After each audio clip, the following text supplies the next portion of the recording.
Mom.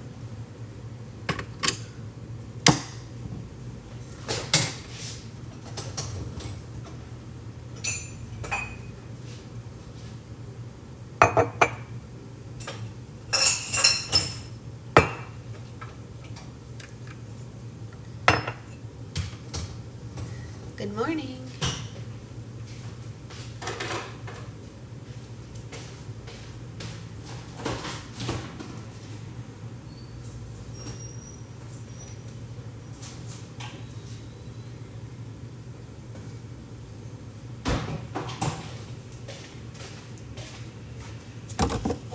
It is, Tiffany, it is. I bet the most boring meeting, right? So we'll only be a half a lesson. Oh, lame. That's lame, Jack. Tell them to be less boring. Don't be boring. Be exciting. Hey, Naisa. How's everyone doing this morning? Did everyone have a good weekend? Fun, relaxing, productive, any or all of the above?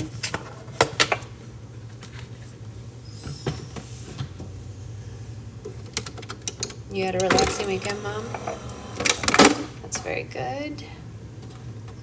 Very good, very good. I had a both productive and nice weekend. What time is it for you? I don't know, it's probably like 8:30-ish. Something like that. Something in the range of 8:30. Something like that. Something. Very productive. What'd you do, Tiff? Anything interesting? Good Saturday, Sunday, my stuff, Mom. Well, yeah. That happens. It's time to make coffee. In case anyone didn't know, we have Roll for Slime Pride tonight, which is exciting. Very exciting. And then tomorrow we have regular Roll for Slime. We're getting a lot done this week. Clean to declutter. Oh, we did that last weekend, Tiffany. Yeah, it's good. Very good. Very good. Yes. That's funny, Jack. I get fun. Oh, the coffee smells so good already. Delightful. It's 4:30 p.m. in the UK. Time differences are wild, man. I mean, my room never gets attention. Yeah, I feel that. We did an okay job. We went to Bluey this weekend with Zoe and Ethan. Of course, Naisa. We went to the Bluey house this weekend with Zoe and Ethan, and it was great, actually. The kids loved it. It was so nice, so well put together. They had a great time. They were over the moon. They just couldn't stop talking about it. It was great. They had a lot of fun. Lots and lots of fun. I thought it was well put together. I liked what I saw. I think they did a good job.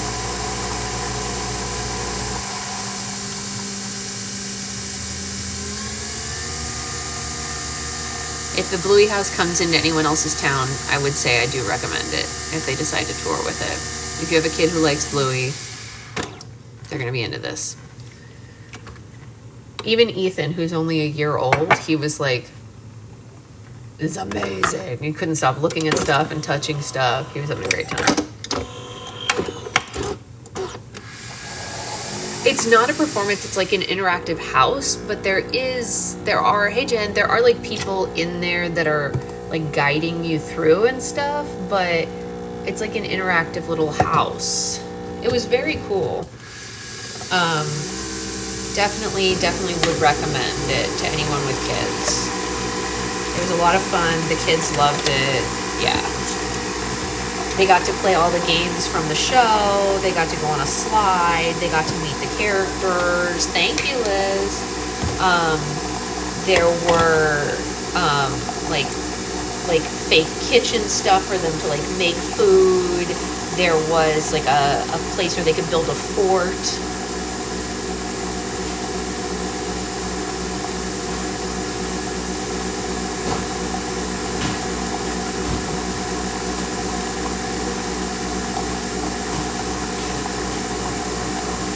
All sorts of stuff.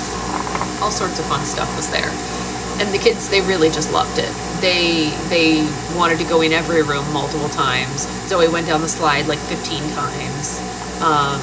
which was fine because there was no, like, when you were about to enter that room, the attendants were like, go down the slide 750 times if you want. And so she just kept going down it, because it's like, it wasn't just like a regular slide. It was like the kids' bedroom. It was Bluey and Bingo's room, and the slide was over their beds, and then the attendants would like toss toys at the kids as they would go down the slide, and you'd have to like try to catch the stuffed animals. It was very cute. They had a little good time.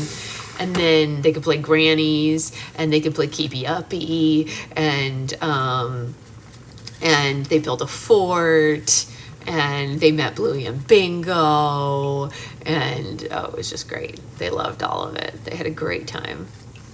She was so excited to see them. It was like, yeah, Ethan's only one, but it's here in LA, Tressa, at the Bluey house. It was so cool. I'll send pictures to you, Tressa, so you can see what it looked like. I just thought it was like one of the most well done. I've been to a lot of these interactive experiences. Obviously, having worked at Slumu, I used to get sent around to all sorts of stuff like that. And this is definitely one of the best ones. And for the price, it was definitely, I mean, they offered a lot for the kids to do. Yeah, it was a lot of fun, Catherine. It was a lot of fun.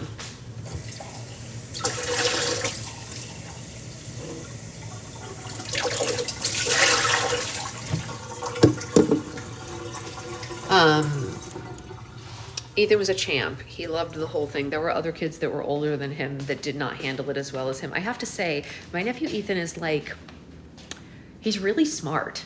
He's really a smart kid. It's really interesting. He's so aware of everything that's going on, and he's always trying to figure things out. You can tell by the look in his eyes that he's always trying to figure out what's going on. Yeah, he's alert. That's right, Mom. He's very alert. He always wants to know, like, like he looks at stuff like, well, how does that work? Interesting. You know what I mean? Like, he always just has this look in his eye like, what is that? You know, like they were moving pictures and he was like, you know, like, I've never seen that before. You know, that kind of thing. It was very funny.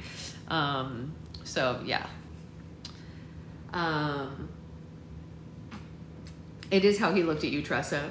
He loved you, Tressa. He loved you, and he loved Brantley. Like, he was obsessed with you guys. He was like, oh, a big older boy. I want to be like that. It was very cute. He loved your son. He loved him. Yeah. He was a big fan. He liked the other kids too, but I think because Brantley has younger brothers, he was like really good with Ethan. And he just was really, like, he took to him really easily. He was like, oh, I want to hang out with this boy. This is nice. He seems like he'll be fun to play with. And usually kids that much older don't want to hang out with the little babies. And Max was sleeping. Yes, of course. Max would have wanted to play with him also. Yes, but he was sleeping. Yeah. But it's still, I mean, they had a great time. The kids had a great time. It was really well put together. It was great, Sloth. It was great. Yeah, considering how well priced it was, I have to say it offered a lot of stuff, and we were in there for an hour. You know what I mean? With two little kids, they didn't get tired in an hour. That's unusual, you know what I mean? For something to keep a kid's attention for that long. Like, they just kept running around and around and around. The only reason we even left was because there were timed times to meet Bluey and Bingo, and obviously Zoe wasn't about to miss meeting Bluey and Bingo, so we had to go to that. And once you went to that, you were in the backyard, and there wasn't much to do after the backyard. But inside the house, she just kept running from room to room. I want to play in the kitchen. I want to play in the living room. I want to play in the living room. I was like, great, enjoy. You know, she had a great time. She was very tired afterwards. She ran her little tuchus off, I tell you what. So yeah, I would say if it tours, anyone who has an interest in Bluey should definitely go. Yeah, 10 out of 10 would recommend. I believe my sister said the kid tickets were only $30. And Ethan was free, you know, which was great. And I think Secret Fiance and my tickets were, any leads on the mystery, like, none. No, none. There's more than what I showed in that video. There's 3 more now. Now I have 6 clays total that I have no idea where they came from. No clue. Who is sending me this stuff? And how did they get my address? Like, really, what is happening? And why are they sending them in different packages? Like, why didn't they all come in one package? Why are they all in different individual packages? Yeah, I made a video about it last night. Now you said, did you read my comment? I did read your comment, Mom, but how would Crayola just randomly get my address? That would be weird. I did. Those haven't been delivered yet, Tressa. That's why I'm so confused. If those had been delivered, I would be sure that it was that, Tress. That's what I was thinking too. But those are still not delivered. They're not even in California yet. It's a mystery. It's a huge mystery. Yeah, Venmo sent me clay. Yeah, it has to be. I mean, it's just wild, y'all. It's just absolutely wild. So that's, you know, the whole kit and caboodle there. It's just wild. So anyway, we are reading Bizarre. Maybe someone else got them from Patreon. Yeah, but how would they get my address, Tressa? I think the armadillos is that's funny. It's a secret PR request from Crayola. I think they should tell me a computer glitch. Maybe you need to write a book about this mystery, the mystery of the green clay. And why is it all green, you guys? Why are they only sending me green clay? Like, I don't understand it. Like, why green? Yeah, someone is punking me, but like, why? And why with Crayola? Here's the thing, the Green Alliance. Here's the other thing about this clay. If you buy this clay in person at the store, it's only $4. If you buy it online on Amazon, which is where these are coming from, it's $9. Why is whoever is punking me wasting their own money so much? Because it's double the cost. You can get it so much cheaper in person at the store, which is what I do, which is why I've never bought it online before, because why would I pay double the cost? Like, it makes no sense. I'm full of confusion about this clay situation. I had Walmart orders come from Amazon, oddly. Yeah, but they're still out for delivery, Tiffany. My Walmart order's still out for delivery. I mean, it's not even out for delivery. It's still in shipping. It's just, it's all doesn't make sense. I'm also so excited for the Wicked movie, but that's not the clay that I would use for it. No offense to Crayola, but if I'm making Wicked slimes, I'm not using this clay. Wicked is too important to use Mono Magic only. Sorry. You know. Anyway, that's the whole kit and caboodle. That's literally all I know about the clay currently. You all know as much as I know. I have done all of the research that I can possibly do. There were no receipts in any of the bags. You know how sometimes if you get a gift from someone and it's sent through Amazon, it'll have like a little paper inside that says like, so-and-so sent you this. Nothing. And the thing is, the different packages don't all have my name written the same on them. Some have my current last name and some have my soon-to-be married last name on the package. So they're not even the same name on the packages.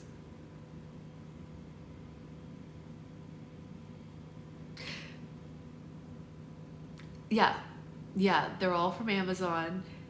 It's so weird. It is not Secret Fiance. He didn't even know that this existed.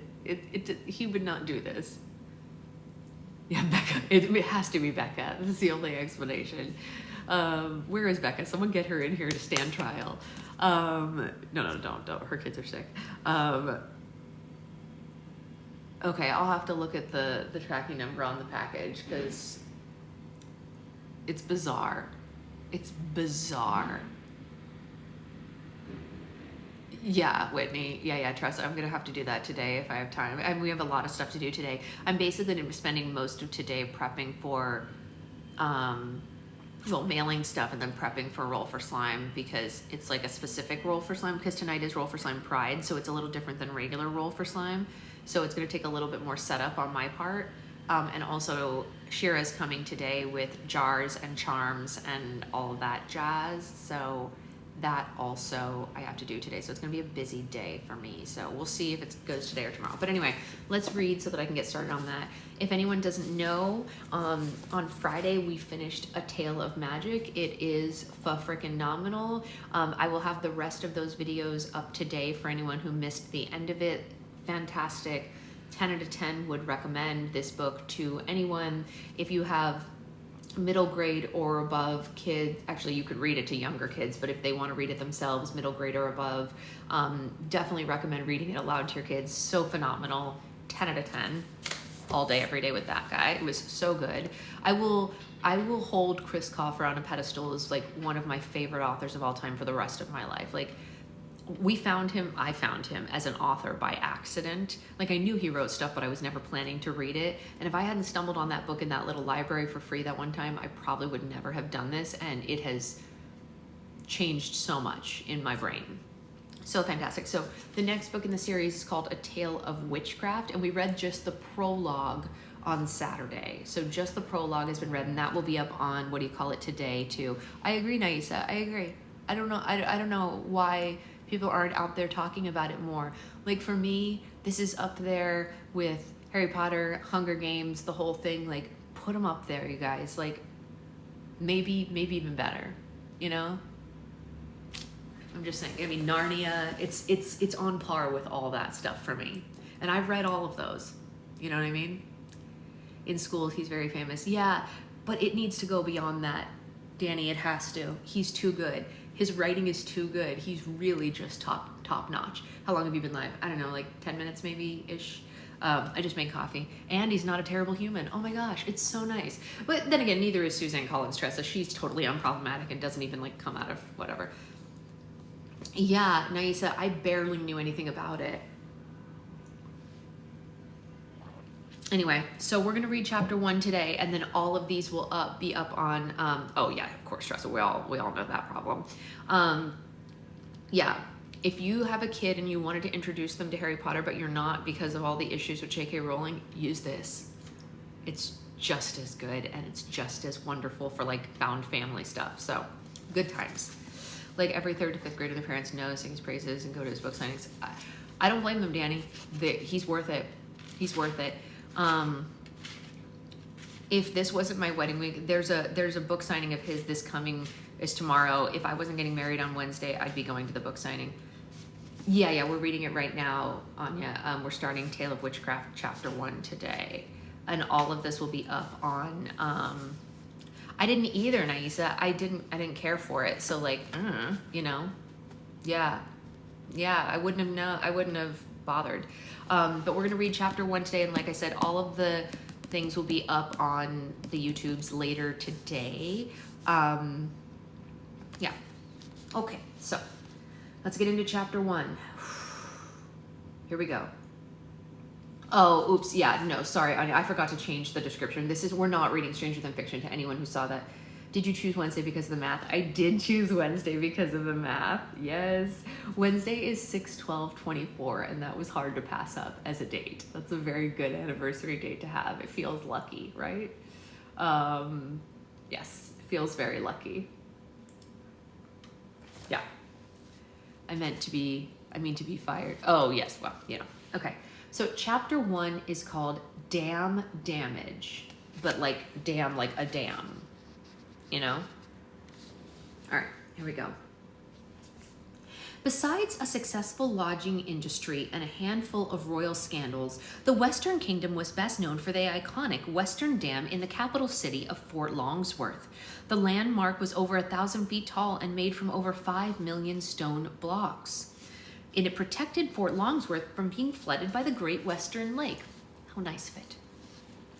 The dam was 2 centuries old and had taken 70 years to build, and when the construction was finally finished in the summer of 452, a national holiday was created to celebrate the historic achievement. Dam Day was beloved by all the citizens in the Western Kingdom and a highlight of their year. People were given the day off from work, children were given the day off from school, and they all gathered to play games, eat food, and raise a glass to the dam towering over the city capital. Unfortunately, this year's dam day was expected to be a disappointment. After a series of unexpected earthquakes, the ground beneath the western dam had shifted and caused a large crack to spread across the structure. Water sprayed through the narrow opening and misted Fort Longsworth like a constant rain. The damage only worsened as time went on. The crack grew larger, wider, so water drenched the city more and more each day. Immediate maintenance was required, but the kingdom's frugal sovereign, King Warsworth, was reluctant to give the orders. Besides being a costly and timely endeavor, the repairs would be a dangerous task, and the entire city of Fort Longsworth would have to be evacuated in the process. The king spent many sleepless nights scratching his bald head and twirling his bushy mustache, trying to think of an alternate solution. Lucky for him and his very, very wet citizens, the new resources were at his disposal, and using them would only cost him just a little bit of his pride. At first, the king rejected the idea, but as he watched the endless mist turn Fort Longsworth Street into small rivers, he realized he didn't have a choice. So King Wordsworth requested his finest parchment and his finest quill, and wrote a letter asking for one thing he hated most of all: help. "Dear fairy godmother," he wrote, "last year you earned the world's gratitude after your courageous deeds in the Northern Kingdom. I, along with my subjects, can never thank you enough for sending the terrible Snow Queen into seclusion and saving the planet from the great blizzard of 651. Since then, you have continued to fascinate and inspire the world with profound acts of generosity. From building orphanages and shelters to feeling hungry and feeding the hungry and healing the sick, you and the Fairy Council have touched our hearts with your compassion and charity. Today, I write to you with the hopes that you will consider that compassion with the Western Kingdom." There was a wasp in my bedroom. That's horrific, Tressa. Tell it it's not welcomed. "Recently, the Western Dam in Fort Longsworth suffered damages that must be addressed immediately. A traditional repair would take the better half of a decade and force thousands of citizens out of their homes. However, if you were willing to provide us with a magical remedy, my people would be spared from such grievances. If such a gesture is possible, the fairies would earn the Western Kingdom's eternal appreciation and give us even more reason to celebrate on our beloved Dam Day. It is no secret that the Western Kingdom, like our neighboring nations, has a complicated history with the magical community. We cannot erase the discrimination and injustices of the past, but with your kindness, we could mark a new beginning for the Western relations with magic. I pray you'll forgive us and help us in our hour of need. With great humility, His Excellency, King Warsworth of the Western Kingdom." Now, I gotta give this man some props. That is definitely a diplomatic way to ask for help. Yes, good job. Good job to this king. The king was exhausted after all that groveling. He carefully folded the letter and stamped it with his official seal and gave it to his fastest messenger. The following morning, the messenger arrived at the border of the fairy territory, but he couldn't find a way inside. An enormous hedge grew along the perimeter and protected the territory like a leafy wall. The hedge was too tall to climb and too thick to crawl through, so the messenger searched the border and eventually found an entrance. He was surprised to find a large group of other messengers also lined up at the entrance, and judging by their elegant wardrobes, they were all delivering messages from prominent households.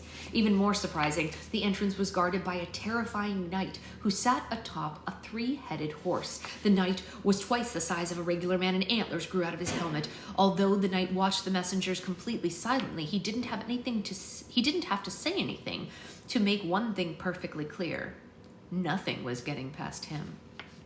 Two mail bins were on the ground in front of the knight, one labeled requests, the other labeled praise. One at a time, the fearful messengers approached the knight and placed their message in the appropriate box, and then they hurried away as fast as they could. King Warsworth's messenger waited for his turn, and with a trembling hand, he dropped the king's letter into a box marked requests, and then he raced back to the Western Kingdom. Just a few hours after his letter was delivered, King Warsworth received a response. While the king was enjoying dinner in the Western Castle, a unicorn suddenly burst into the dining room with a golden envelope in its mouth. The magical steed was followed by 24 guards who had failed to stop it from entering the castle. The guards chased the unicorn in circles around the dining room, and on their 5th lap around the table, the unicorn dropped the golden envelope into the king's bowl of soup. The unicorn left the dining room just as quickly as it had arrived, and as the guards hurried after the beast, King Wordsworth dried the envelope with his napkin and opened it with his butter knife. The message inside read, "Dear King Wordsworth, I passed your request on to the... Dear King Wordsworth, I passed your request on to the fairy godmother, and she sends her deepest sympathies for your damn troubles.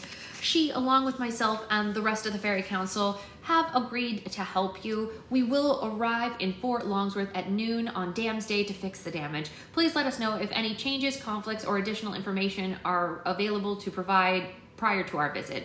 Thank you, and have a magical day. Sincerely, Emeralda Stone, the Director of Correspondence to the fairy godmother." P.S. We apologize for meeting you on your national holiday. The Fairy Council is very busy with requests at the moment. Me too, Kristen. I love having... This is one of those things where I have to have the physical books for the collection. King Wordsworth was overjoyed with the good news, and he saw it as a personal victory. He decided to make the Fairy Council's visit a monumentous occasion and ordered his staff to spread the word of their upcoming engagement. Soggy banners were flown and damp flags were raised across the moist capital. A row of risers was placed at the foot of the western dam, and a stage was built so that the king could present the council with a token of his appreciation afterward. Such arrangements hadn't been made since King Wordsworth's coronation, but public interest in the Fairy Council was gravely underestimated.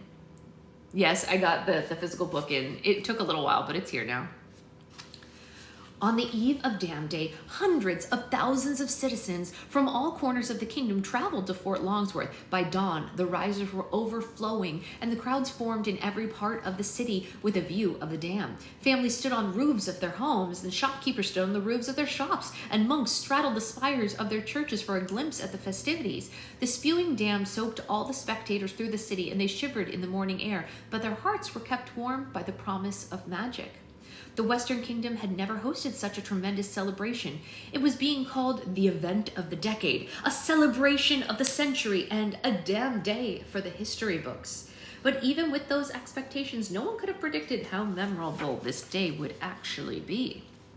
On the morning of Dam Day, Fort Longsworth was so busy it took King Wordsworth 3 hours to travel the short distance between the Western Castle and the Western Dam. His carriage squeezed through the crowded streets and arrived at the dam with only minutes to spare. Once the king was seated in a private section of the risers, an energetic presenter took the stage and greeted hundreds of thousands of people surrounding the landmark. "Well, hello, Western Kingdom," he called out. "It's my great honor to welcome you to what will surely be the best damn day of our lifetime." The presenter's boisterous voice echoed through the congested city, and the citizens cheered. Their enthusiastic roar was so strong that it almost knocked the presenter off his feet. "In just a few minutes, the Fairy Council will arrive in Fort Longsworth to repair the damages on the Western Dam. Such an endeavor would normally take several years to complete, but with the help of a little magic, the dam will be fixed instantaneously before our eyes. Of course, none of this would be happening without the swift negotiation led by our bold and brilliant King Wordsworth. Go ahead, Your Excellency, give the crowd a wave." The sovereign stood and waved to his adoring citizens. Their polite praise eventually died down, but King Wordsworth remained on his feet and basked in his own glory. "Now prepare yourselves," the presenter went on. "At any moment you'll be treated to a spectacle that's guaranteed to stimulate all your senses. But how will the Fairy Council repair the Western Dam, you ask?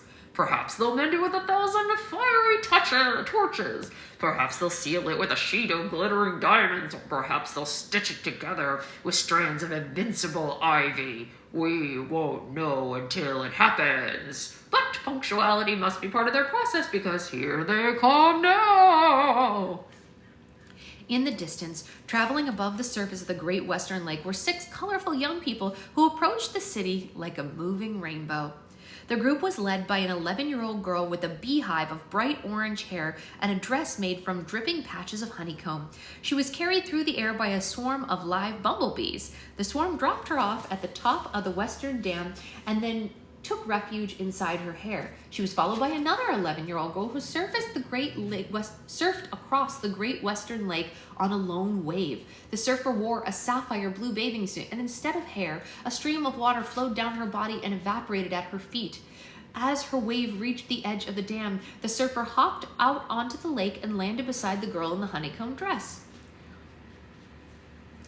One is sassy with a stinger, and the other is the only person wetter than Fort Longsworth. Please put your hands together for Tangerina Turkin and Skylene Lavenders, the presenter said.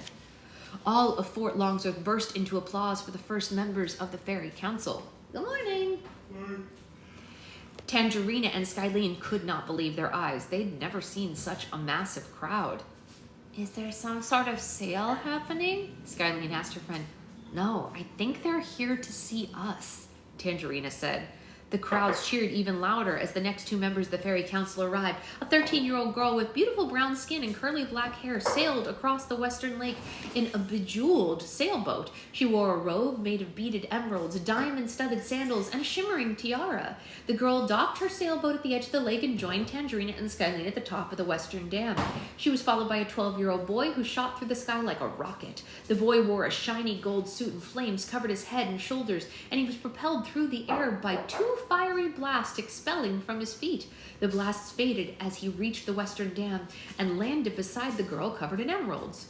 She's beautiful and tough as diamonds, and he's never afraid to play with fire. It's Emerald Stone and Xanthos Hayfield, the presenter announced. And just like Tangerina and Skylene, Emerald and Xanthos were amazed by the sea of people surrounding the dam. The flames on Xanthos' head and shoulders flickered with anxiety as he hid behind Emeralda. Look at all the protesters, the boy cried. Should we leave? They seem to be a little bit happy for protesters, Skylene said. That's because they're not protesters, Tangerina said. Read their signs. The Fairy Council had grown accustomed to seeing groups of protesters wherever they made a public appearance. Usually, the demonstrators chanted degrading things at them, held signs with messages like God hates fairies, magic equals mayhem, and the end is near. However, their visit to Fort Longsworth hadn't attracted the sort of protest they were used to. On the contrary, as the fairies looked around the crowd, they saw only positive messages, like, thank God for fairies, magic is beautiful, and don't be tragic, they're just magic. Oh, Xanthos said, and his nerves calmed down. Sorry, I keep forgetting that people actually like us now. Old habits die hard, I guess. Emeralda grunted and folded her arms. King's Warver should have mentioned that there would be an audience, she grumbled. I should have known better that monarchs make a meal out of everything. The sound of squawking filled the air as a rowdy flock of geese carried the fifth member of the Fairy Council to the Western Dam. She was a chubby 14-year-old who wore a bowler hat and a black jumpsuit, an oversized pair of boots, and a bottle cap necklace. The geese dropped her off next to the others, and she landed with a thump on her behind. Ouch, she yelled at the birds. You call that a landing? Meteors have softer impacts. You don't want to ruffle feathers, but say hello to Lucy Goose, the presenter announced.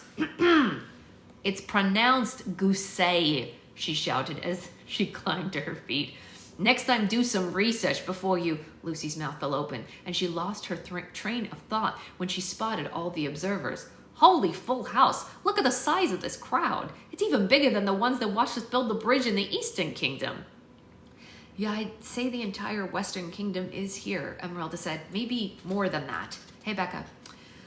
Lucy grinned from ear to ear as she took in the gathering. A group of children caught her eye, and she became very excited. Each child was snuggling a doll that resembled a member of the Fairy Council. We've been merchandised, Lucy declared. Gosh, it's a real shame we do this stuff out of the goodness of our hearts. We'd make a fortune if we charged admission. A hush fell over the Fort Longsworth in anticipation of the sixth and final member of the Fairy Council. Just when the citizens started to worry that she wasn't coming, a beautiful 15-year-old girl in bright blue... Oh, of course, Becca, no worries. We figured. A beautiful 15-year-old girl with bright blue eyes and light brown hair descended from the clouds in a large bubble. She wore a sparkling blue pantsuit with matching gloves and a train at the waist. White flowers were placed along her long braid, and the bubble landed gently on the Western Dam beside the other fairies. The girl popped it with her crystal wand. Well, Snow Queens beware, you're no match for our next guest, the presenter said. She's compassion personified. She considered the goddess among men. Please give a warm and Western Kingdom welcome to the one and only Fairy Godmother. The citizens cheered so loudly that the Western Dam vibrated under the Fairy Council's feet. People near the front of the dam started chanting, and soon the entire city joined in. Fairy Godmother! Fairy Godmother! Fairy Godmother! Bristol Evergreen was overwhelmed by the passionate greeting. She'd never seen so many people in one place before, and every single person was clapping, jumping, and crying tears of joy. For her? They held paintings of her face and posters with her name written on them. Little girls had a couple of grown men were dressed up as her, twirling fake wands in their hands. The Western Kingdom's admiration was an incredible honor, but for reasons that Bristol couldn't explain, all the excitement made her uncomfortable. It didn't matter how enthusiastically people cheered for her, Bristol felt undeserving of their recognition, and despite their vibrant welcome, she couldn't fight the urge to just leave. Nevertheless, Bristol had a job to do, so she forced herself to smile and gave the crowd a modest wave.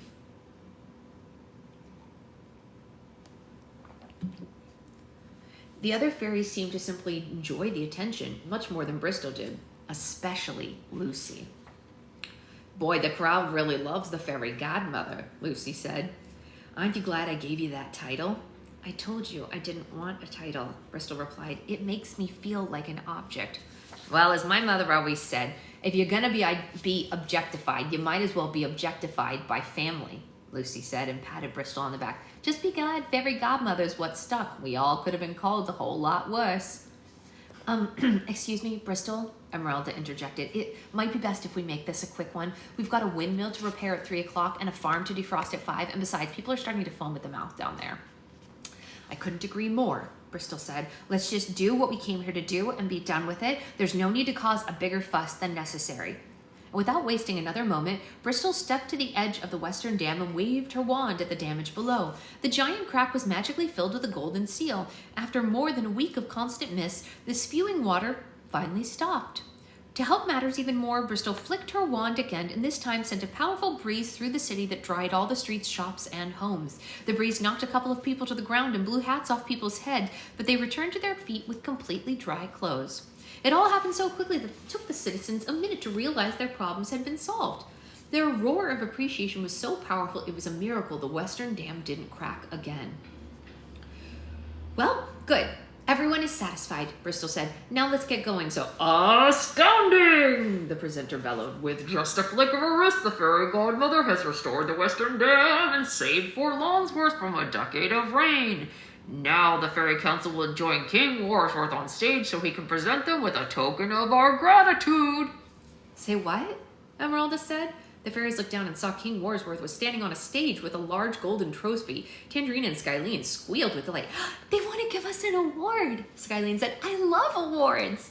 Oh my gosh, can we stay and accept it? Please, pretty please, Tangerina asked the others. No, absolutely not, Emeralda said. If King Warsworth wants to give us an award, he should have cleared it with me first. We cannot let people take advantage of our time. Oh, lighten up, Em, Tangerina said. We worked our butts off trying to gain the world's approval, and now we finally have it. If we don't give people a chance to admire us every now and then, we might lose that admiration. You know, I think Tangerina has a point, Xanthos said. King Warsworth may have broken the rules, but his people don't know that. If they don't get the ceremony they're expecting, they'll probably blame us, and we shouldn't give them a reason to start hating us again. Emeralda groaned and rolled her eyes. She pushed up the sleeves of her robe and checked the emerald sundial around her wrist. Fine, Emeralda said. We can give them another 20 minutes, but that's it. Hey, Ray. The fairy snapped her fingers and a long emerald slide magically appeared. It stretched from the top of the dam to the stage below. Emeralda, Xanthos, Tangerina, and Skyline slid down the slide and joined King Warsworth on stage. But Bristol paused before she followed them. She noticed Lucy hadn't said a word since the dam had been repaired, and instead she was standing very still, watching the crowd in deep contemplation. Hey, Lucy, are you coming? She asked. Yeah, I'll be right there, Lucy said. I'm just thinking. Uh-oh, Bristol said. It must be serious if you're missing the chance to be on stage. Are we doing enough? Bristol was confused by the abrupt question. Huh? We fix dams, we build bridges, we help people. But is it enough? Lucy elaborated. All these people traveled here to see something spectacular, and what do we give them? Some that's really hard to say in an accent. Sealant? And a little wind? Right, Bristol said. We gave them exactly what they needed. Yeah, but not what they wanted, Lucy said. If performing in the Goose Troupe has taught me anything, it's the psychology of an audience. If these people go home disappointed, even slightly, they're going to be angry with us. And just like Xanthos said, we shouldn't give them any reason to hate us. If people start resenting the Fairy Council, soon they'll be resenting all fairies, and boom, the magical community is right back where it started. I think it'd be smart to stick around and give these people a show. Bristol gazed at the city as she thought about what Lucy had said. It was obvious that the people were hungry for more magic. They'd been fixated on the Fairy Council since they arrived, but Bristol didn't want to indulge them. She and the others had work to do, and they had worked so hard to get to this point. The idea of working even harder to maintain their position was an exhausting thought, and Bristol didn't want to think about anything. She just wanted to leave and get away from the crowd. We're philanthropists, Lucy, not performers, she said. If people expect a show from us, then we'll always have to give them a show. And then where will it end? It'll be easier to please people and manage their expectations if we keep things simple. Now let's accept the King's Award, shake a few hands, and keep moving. Bristol slid to the stage before Lucy had the chance to argue, but they both knew their conversation was far from over. On behalf of the Western Kingdom, On behalf of the Western Kingdom, I would like to thank the Fairy Godmother for her grand acts of generosity, King Warsworth told his citizens. as a token of our eternal gratitude, our undying appreciation, I present her with the most prestigious prize in our kingdom, the Damn Cup. Before King Wadsworth could hand the trophy to Bristol, Skylene snatched the award from him and cradled it like a baby. Tangerine nudged Bristol forward, forcing her to an impromptu acceptance speech. Well, first I'd like to say thank you, Bristol said, and she reminded herself to smile. It's always a privilege to visit the Western Kingdom. The Fairy Council and I were very honored that you trusted us with such an important piece of your country. I hope from now on, whenever people look at the Western Dam, they'll be reminded of all the potential magic has to offer. Bristol continued her speech, and Lucy studied the citizens in the crowd. They were hanging on every word that Bristol said, and worse, Lucy was worried that it was only a matter of time before they would lose interest. They didn't want to hear about magic. They wanted to see magic. If Bristol wasn't going to give them the spectacle they desired, then Lucy was, and she was confident that her specialty for trouble would do just the trick. That is not okay, Becca. That is unacceptable. No, we don't do spiders in the car. No. When she was certain all eyes were on Bristol, Lucy snuck off the stage and tiptoed to the base of the Western Dam. She rubbed her hands together and placed both of her palms against the stone landmark and summoned a little magic. This should spice things up, she said to herself. Suddenly, the Western Dam started to crack like an eggshell. Oh, God. Chunk by chunk, the dam began to crumble, and water from the Great Western Lake sprayed through the structure. Lucy had figured something strange would happen. It always did when she used magic, but she hadn't expected the whole dam to fall apart. She screamed and ran back to her friends as fast as she could. Lucy, no good. If we're leaving you with anything, let it be a newfound appreciation not just for the Fairy Council, but for magic as a whole, Bristol said as she concluded her speech. And in the future, I hope mankind and the magical community will be so close it will be hard to imagine a time when there was any conflict between us, because at the end of the day, we all wanted the same. Bristol! Lucy shouted. Not now, Lucy. I'm finishing my speech, Bristol said without looking. Damn! Lucy, watch your mouth. There are children here. No! Look at the dam behind you. The Fairy Council turned around as the entire Western Dam collapsed. The Great Western Lake surged toward Fort Longsworth like a 1,000-foot tidal wave. Lucy? Bristol gasped. What did you... Run for your lives! King Warsworth screamed.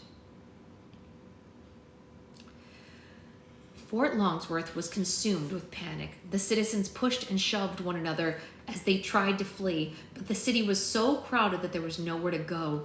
When the tidal wave was just a few feet from colliding with its first victims, Bristol leaped into action. A wind with the power of 100 hurricanes erupted from the tip of her wand and blocked the wave like an invisible shield. It took all of Bristol's strength to hold her wand steady, and she was able to stop the majority of the water, but there was just too much for it to stop on her own. Xanthos, Emeralda, Bristol called over her shoulder. You two stop the water from coming around the sides. Skylene, make sure the water doesn't spill over the top. Tangerina, help the people get to safety. Yeah, what about me? Lucy asked. What can I do? Bristol shot her a scathing look. Nothing, she said. You have done enough.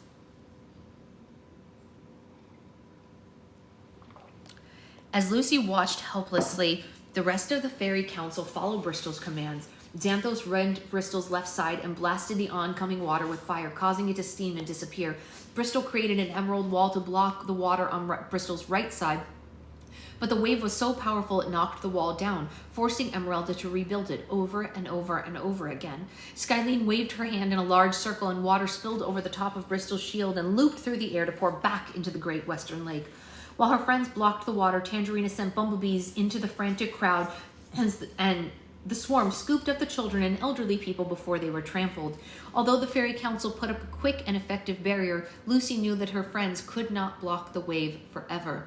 She disregarded Bristol's instructions and came up with a plan to help them. Lucy whistled for the geese, and the flock swooped down and plucked her off the ground. Take me to the next hill, she said, and make it quick. The geese carried Lucy to the hill as fast as they could and dropped her off on the hillside. Once again, Lucy had landed on her behind with a thump, but she didn't have time to scold the birds. From the hill, Lucy had the perfect view of the Fairy Council as they fought off the monstrous wave. She could tell her friends were getting tired because the water was pushing them closer and closer to the city. I really hope this works, Lucy prayed. She summoned all the magic in her body and hit the ground with a clenched fist. Suddenly, hundreds and hundreds of grand pianos appeared out of thin air and tumbled down the hillside, causing a thunderous, not to mention musical, commotion. All the panicked citizens froze and watched the bizarre landslide in awe. The pianos crashed onto the ground and piled up between the Fairy Council and the enormous wave. The instruments kept coming, and soon the pile grew over the fairies' heads. Within moments, a completely new dam was created, and Fort Longsworth was saved by a barrier of broken pianos. It had been the most stressful and chaotic 5 minutes in the Western Kingdom's history, but the citizens had also witnessed the most spectacular sight of their lives. They clapped and cheered so loudly that the ovation was felt in neighboring kingdoms. Lucy hurried down the hill to check on her friends. The fairies were so furious that none of them could even look her in the eye. Well, that was a doozy, Lucy said with a nervous laugh. Are you guys all right? You are a walking nightmare, Skylene shouted. What the heck were you thinking? Tangerina asked. You could have killed us all, Emeralda yelled. You obliterated an entire city, Xanthos cried. Lucy shrugged innocently. Hey, at least I gave a damn, she laughed. Get it? Get it, guys? I gave a damn.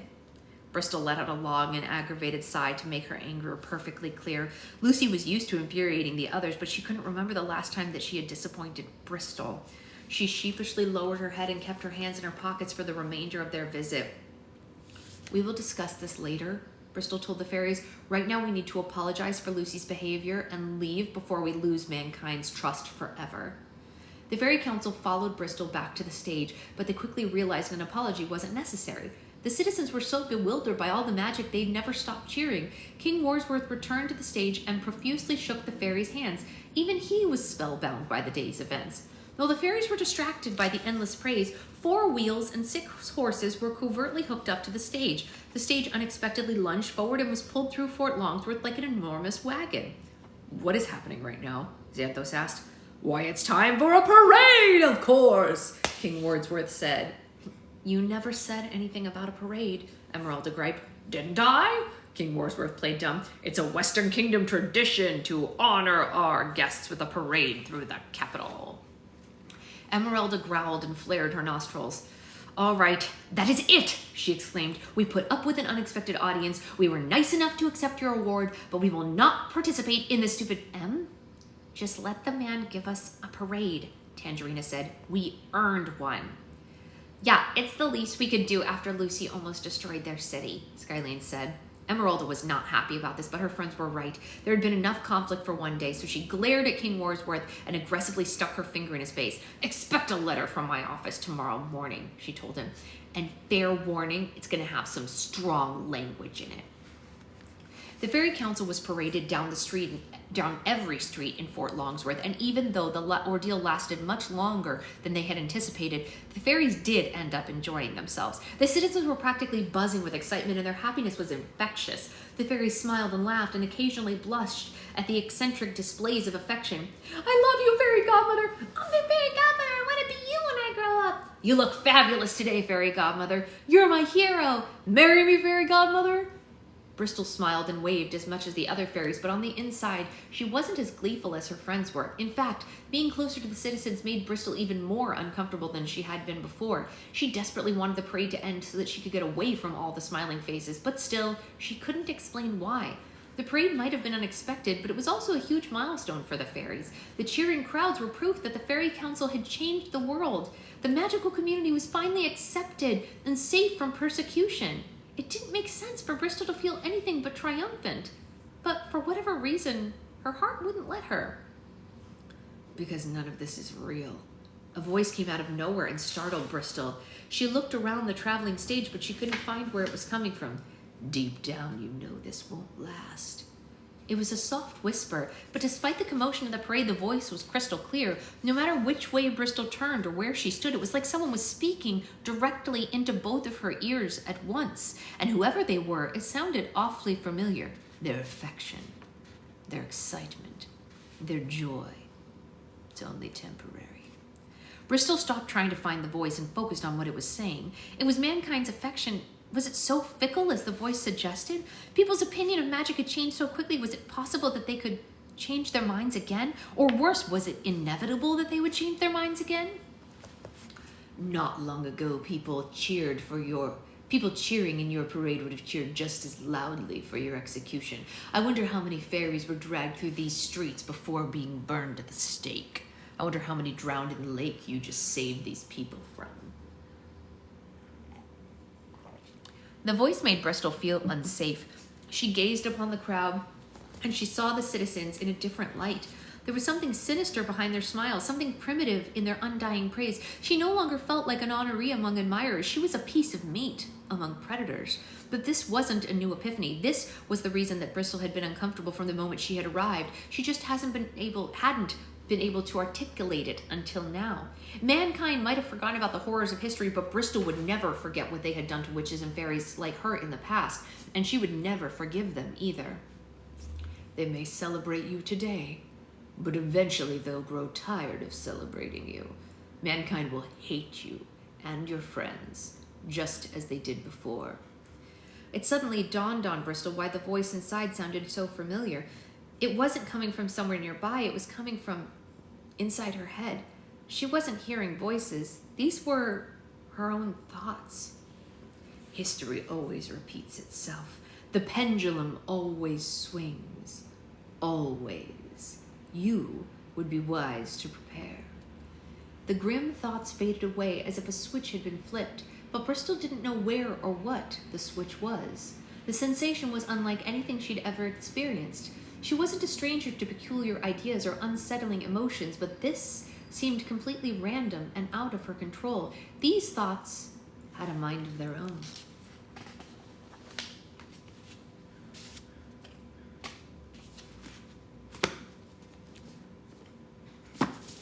No good.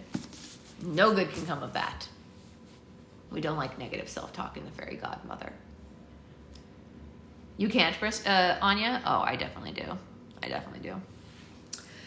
Well, that was fun. A little bit cray-cray. Like I said, all of these episodes will be up on, seriously, right? On YouTube later today. I will upload all of them. Tonight is Roll for Slime Pride. It is at 4:30 Pacific time. If you are on Patreon and you are owed a Roll for Slime, there are a few spots available, including, I will text Becca, including group spots. If you are not on Patreon and you would like a Roll for Slime tonight, the only available place to sign up for a Patreon spot brand new is Roll for Slime group. That is the only available spot right now. But if you are on Patreon and you are Odorol for slime, there are open spots for you. Oh, everyone was worried about you and the spider, Becca. Okay, so I will see you all at 4:30. That is the whole kit and caboodle. Have a great day until then.